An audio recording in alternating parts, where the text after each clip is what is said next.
ओम शांति। 12 नवंबर 2024। प्यारे मीठे बाबा के आज के मीठे मधुर महावाक्य। आज की मुरली के कुछ विशेष पॉइंट्स।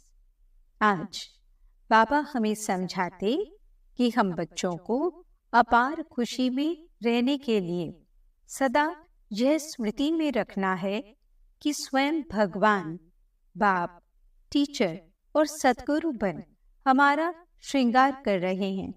वह हमें अथाह धन देते हैं। हमें निश्चय बुद्धि बन दैवी गुण धारण करने हैं।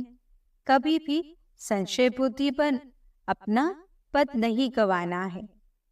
एक बाप की याद से सर्वशक्ति संपन्न बनना है। सहनशीलता की शक्ति द्वारा किसी भी क्रोध के परवश आत्मा के प्रति शुभ भावना और शुभ कामना रखनी है। तो चलिए सुनते हैं आज की बाबा की मीठी प्यारी मुरली। ओम शांति। बाबा कहते, मीठे बच्चे, बाप आए हैं तुम बच्चों का श्रृंगार करने। सबसे अच्छा श्रृंगार है पवित्रता का। प्रश्न, पूरे 84 जन्म लेने वालों की मुख्य निशानी क्या होगी? उत्तर, पहला, वे बाप के साथ साथ टीचर और सतगुरु तीनों को याद करेंगे। ऐसे नहीं बाप याद आए तो टीचर भूल जाए। जब तीनों को याद करें तब ही कृष्णपुरी में जा सकें, अर्थात आदि से पाठ बजा सकें। दूसरा, उन्हें कभी भी माया के तूफान हरा नहीं सकते हैं। ओम शांति। बाप पहले बच्चों को कहते हैं, यह भूल तो नहीं चाहते हो। हम बाप के आगे, टीचर के आगे और सतगुरु के आगे बैठे हुए हैं। बाबा नहीं समझते कि सब कोई इस याद में बैठे हैं। फिर भी बाप का फर्ज है समझाना। यह है अर्थ सहित याद करना।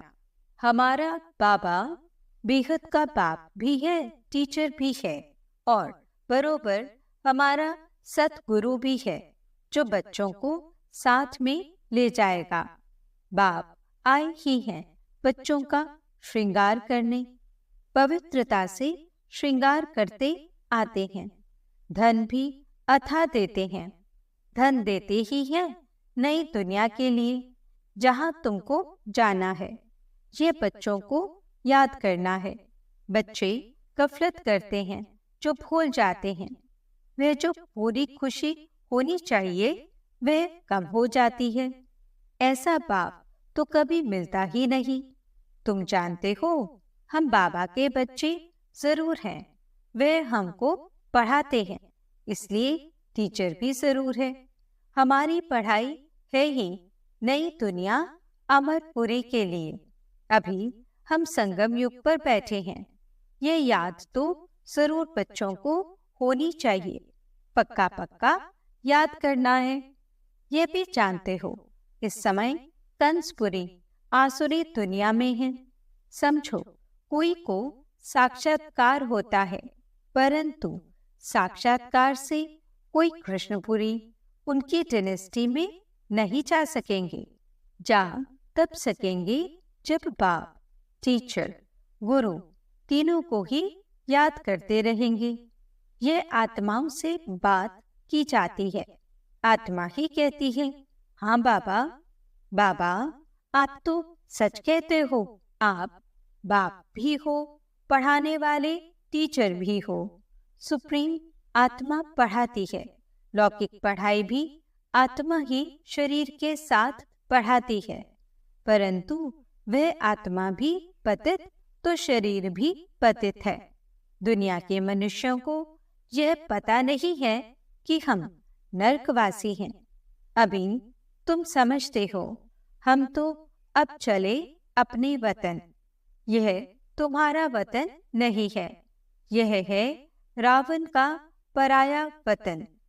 तुम्हारे वतन में तो अथाह सुख है।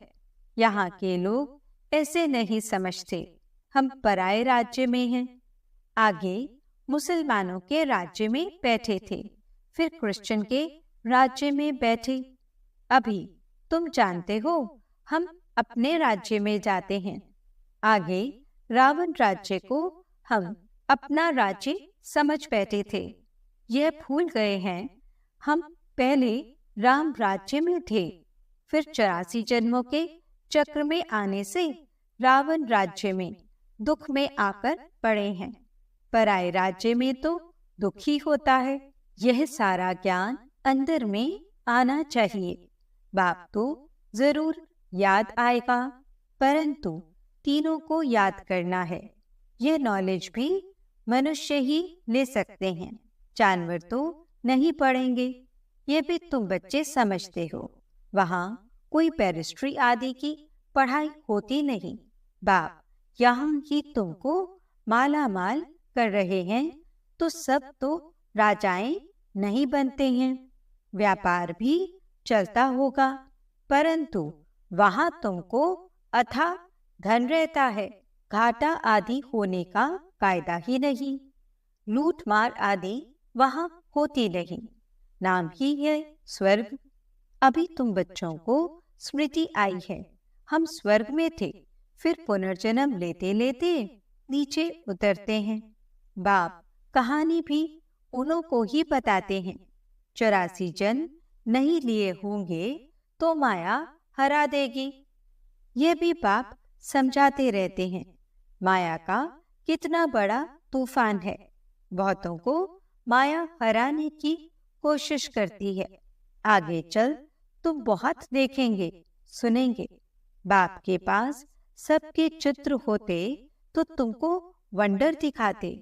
यह फलाना इतना दिन आया, बाप का बना, फिर माया खा गई, मर गया, माया के साथ जा मिला। यहाँ इस समय कोई शरीर छोड़ते हैं तो इसी दुनिया में आकर जन्म लेते हैं। तुम शरीर छोड़ेंगे तो बाबा के साथ बेहद घर में जाएंगे। वहाँ बाबा मम्मा बच्चे सब है ना। परिवार ऐसा ही होता है। मूल वतन में बाप और भाई भाई हैं और कोई संबंध नहीं। यहाँ बाप और भाई बहन हैं, फिर वृद्धि को पाते हैं। चाचा मामा आदि बहुत संबंध हो जाते हैं। इस संगम पर तुम प्रजापिता ब्रह्मा के बनते हो तो भाई बहन हो। शिव बाबा को याद करते हो तो भाई भाई हो। ये सब बातें अच्छी रीति याद करनी है। बहुत बच्चे भूल जाते हैं। बाप तो समझाते रहते हैं। बाप का फर्ज है बच्चों को सिर पर उठाना, तब तो नमस्ते नमस्ते करते रहते हैं।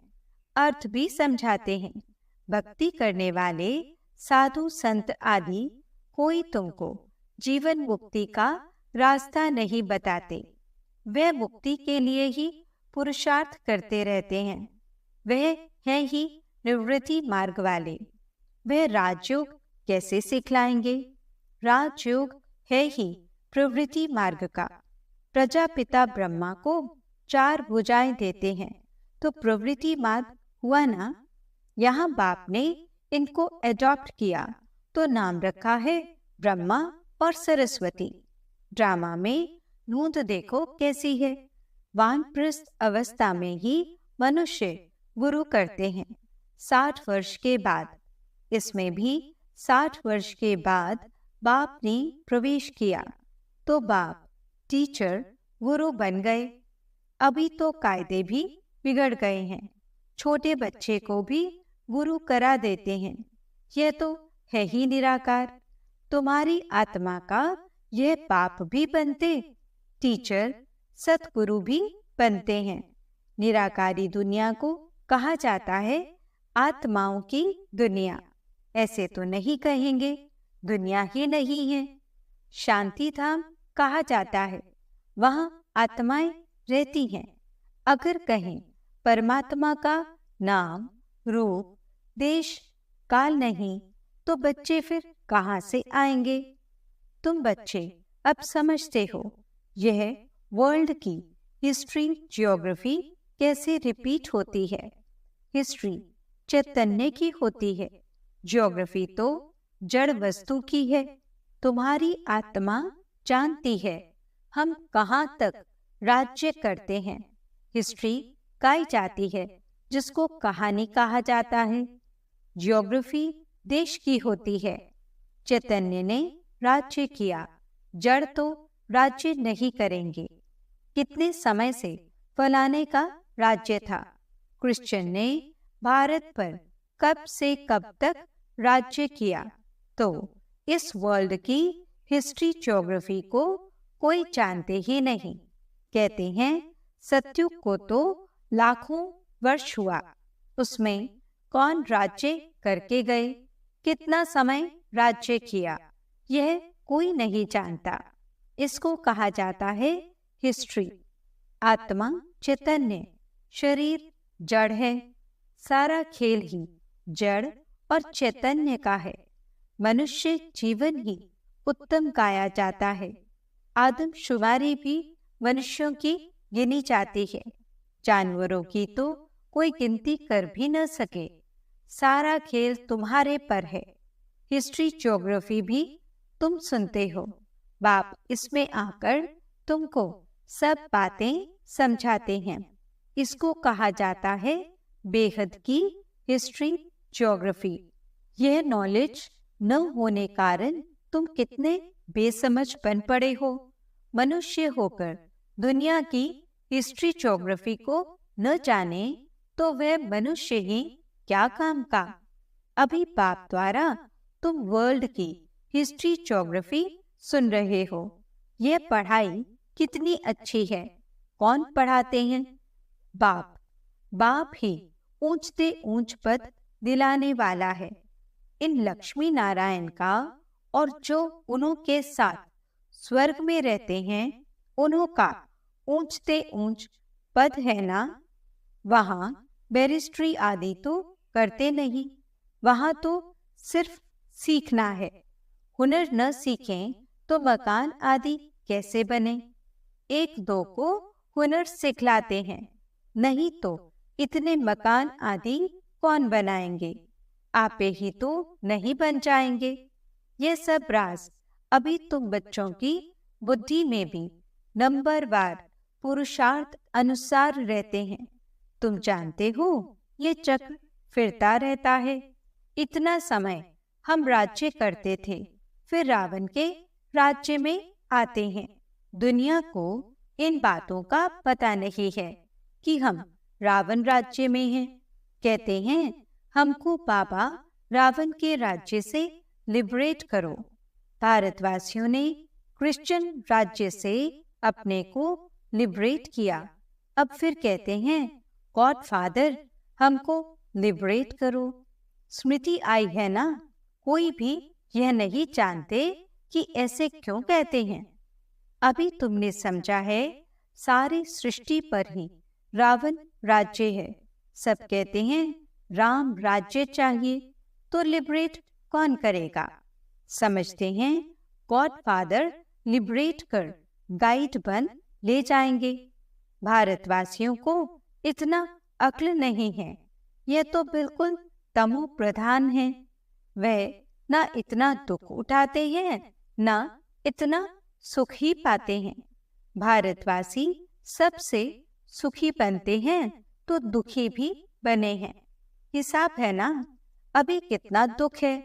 जो रिलीजियस माइंडेड हैं वे याद करते हैं ओ गॉड फादर लिबरेटर तुम्हारी भी दिल में है।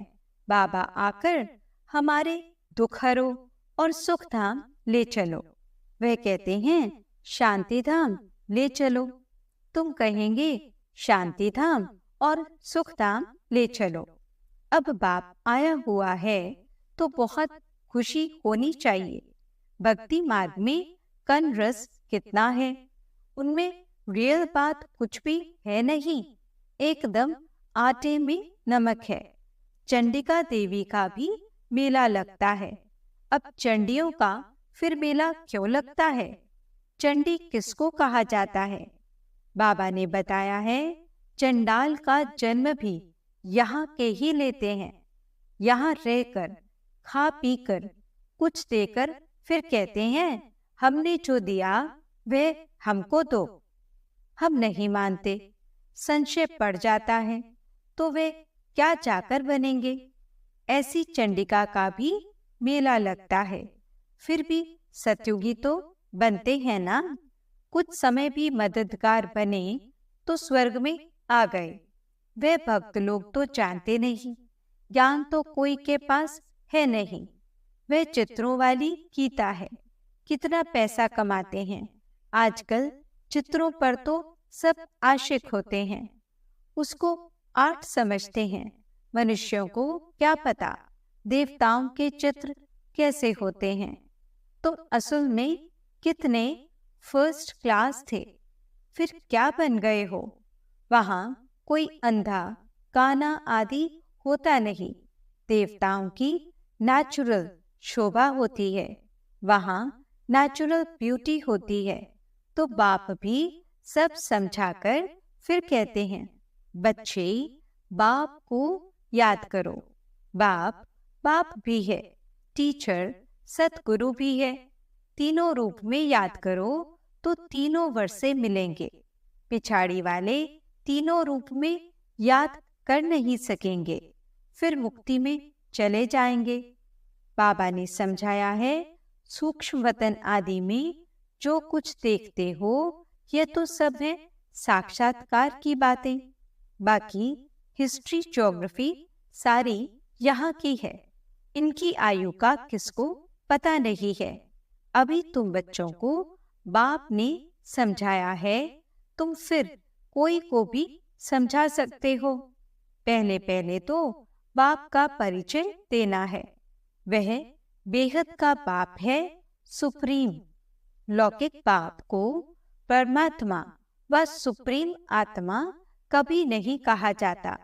सुप्रीम तो एक ही है जिसको भगवान कहा जाता है। वह नॉलेजफुल है तो तुमको नॉलेज सिखलाते हैं। यह ईश्वरीय नॉलेज है, सोर्स ऑफ इनकम। नॉलेज भी उत्तम, मध्यम, कनिष्ठ होती है ना। बाप है ऊंचते ऊंच, तो पढ़ाई भी ऊंचते ऊंच है, मर्तबा भी ऊंच है। हिस्ट्री ज्योग्राफी तो झट जान जाते हैं। बाकी याद की यात्रा में युद्ध चलती है। इसमें तुम हारते हो तो नॉलेज में भी तुम हारते हो। हार कर भागंती हो जाते हैं तो नॉलेज में भी भागंती हो जाते हैं। फिर जैसे थे वैसे बन जाते हैं, और ही उनसे भी बदतर। बाप के आगे चलन से देह अभिमान झट प्रसिद्ध हो जाता है। ब्राह्मणों की माला भी है, परंतु कईयों को पता नहीं है कि हम कैसे नंबरवार यहाँ बैठे। देह अभिमान है ना, निश्चय वाले को जरूर अपार खुशी होगी। किसको निश्चय है हम यह शरीर छोड़कर प्रिंस बनूंगा? सबने हाथ उठाया। बच्चों को इतनी खुशी रहती है। तुम सब में तो पूरे दैवी गुण होने चाहिए, जबकि निश्चय है। निश्चय बुद्धि माना विजय माला में पिरोवंती माना शहजादा बनंती। एक दिन जरूर आएगा जो फॉरेनर्स सबसे जास्ती आबू में आएंगे और सब तीर्थ यात्रा आदि छोड़ देंगे। वे चाहते हैं भारत का राजयोग सीखें। कौन है जिसने पैराडाइज स्थापन किया? पुरुषार्थ किया जाता है, कल्प पहले यह हुआ होगा तो जरूर म्यूजियम बन जाएगा। समझाना है, ऐसी प्रदर्शनी हमेशा के लिए लगानी चाहते हैं। 4-5 वर्ष के लिए लीज पर भी मकान लेकर लगा सकते हैं। हम भारत की ही सेवा करते हैं, सुखधाम बनाने के लिए। इसमें बहुतों का कल्याण होगा। अच्छा, मीठे मीठे सिकिलते बच्चों प्रति माता पिता बाप दादा का याद प्यार और गुड मॉर्निंग।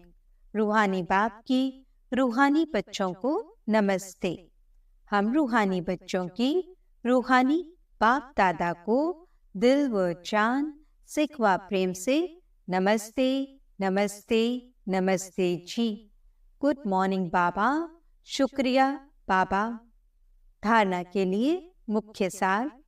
पहला पॉइंट, अपार खुशी में रहने के लिए सदा स्मृति रहे कि स्वयं बाप हमारा श्रृंगार कर रहे हैं। वे हमें अथाह धन देते हैं। हम नई दुनिया अमरपुरी के लिए पढ़ रहे हैं। दूसरा पॉइंट, विजयमाला में पिरोने के लिए निश्चय बुद्धि बन दैवी गुण धारण करने हैं। जो दिया उसे वापस लेने का संकल्प कभी न आए। संचय बुद्धि बन अपना पद नहीं गंवाना है। वरदान, क्रोधी आत्मा को रहम के शीतल जल द्वारा गुणदान देने वाले वरदानी आत्मा भव। आपके सामने कोई क्रोध अग्नि में जलता हुआ आए, आपको गाली दे, निंदा करे, तो ऐसी आत्मा को भी अपनी शुभ भावना, शुभ कामना द्वारा, वृत्ति द्वारा, स्थिति द्वारा गुणदान या सहनशीलता की शक्ति का वरदान दो। क्रोधी आत्मा परवश है। ऐसी परवश आत्मा को रहम के शीतल जल द्वारा शांत कर दो। यह आप वरदानी आत्मा का कर्तव्य है। चैतन्य में जब आप में ऐसे संस्कार भरे हैं, तब तो जड़ चित्रों द्वारा भक्तों को वरदान मिलते हैं।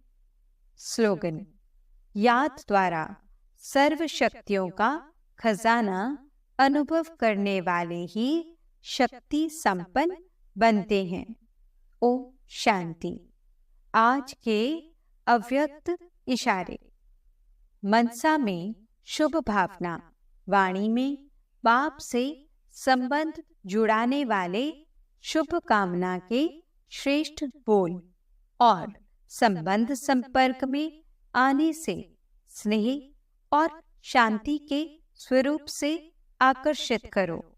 इसके लिए स्मृति, वाणी और कर्म में श्रेष्ठता को धारण कर प्लेन बुद्धि बनो। कोई भी पुराने संस्कार का दाग न हो, तब प्लान और प्रैक्टिकल एक हो जाएंगे। फिर सफलता एरोप्लेन मुआफिक उड़ेगी। ओम शांति।